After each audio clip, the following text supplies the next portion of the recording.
Well, look, I mean, I'm not an advocate of political violence, even in virtuous causes. So I'm not particularly a fan of the Antifa or of Black Bloc or those things. But there is no moral equivalence between neo-Nazis and people gathering to oppose them. There simply isn't. You can't say that people standing up against Nazism, white supremacism, and racism are the same as the people who are, in fact, white supremacists, neo-Nazis, and racists. The moral equivalence doesn't exist, and I think everyone, except the occupant of the Oval Office, can see that. And I've always thought that the great thing, and I think this is exactly where Dawkins comes out, is that you have to make a distinction between ideas and people, and that it's perfectly legitimate to express even vehement dislike of ideas and of belief systems, but not to turn that, it's not acceptable to turn that into bigotry against people who are part of those belief systems. So you have to protect the person, but not protect the ideology. I think that the nature of intellectual activity is that ideas are up for discussion. And if I don't like your ideas, it's entirely proper that I should say so. But for me to treat you in a bigoted fashion because I don't agree with you is not acceptable. So if you think the world is flat and I think you're an idiot, it's okay for me to say that. But so I think we have to retain that ability, to be able to have open discourse about ideas and not to become afraid that we're, offending somebody. Because actually the open intellectual discourse it often offends people. I remember once being invited to a lunch at MIT, rather a kind of humbling lunch, because of the kind of 24 or so people around the table, maybe 20 of them had won the Nobel Prize.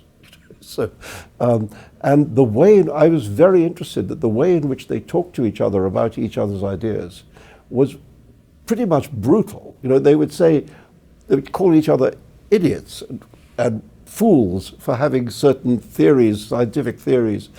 I mean, the most frank language was being used. I thought, this is extraordinary. What are these people going to say about each other after lunch is over? But actually, the moment the lunch was over, it was obvious that they were on perfectly good terms with each other, and they had no hard feelings, and they were perfectly willing to have that kind of very abrasive interchange without taking it personally.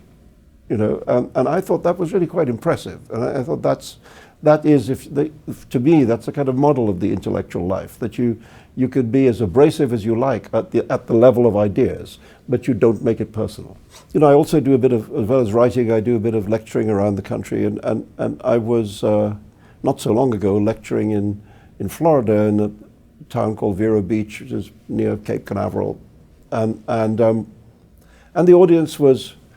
It was older, it was very white, it was very conservative. And I would have said that, a very large majority of them had probably voted for Trump. And I mean, I have to say, they were very civil, very courteous. They heard me out, nobody booed or threw things or walked out. It was a civilized encounter, but there were very strong disagreements. So in the Q&A, for example, I had said something in my remarks about climate change, and a gentleman at the microphone said I was completely wrong, because when I said that all these scientists basically supported my views on climate change, that wasn't right. And then we got into a kind of yes it is, no it isn't thing, and I tried to say to him that if you think the world is flat, it doesn't make the world flat. The world doesn't need you to believe that it's round to be round, because there's what we call evidence, and that shows us what shape the world is.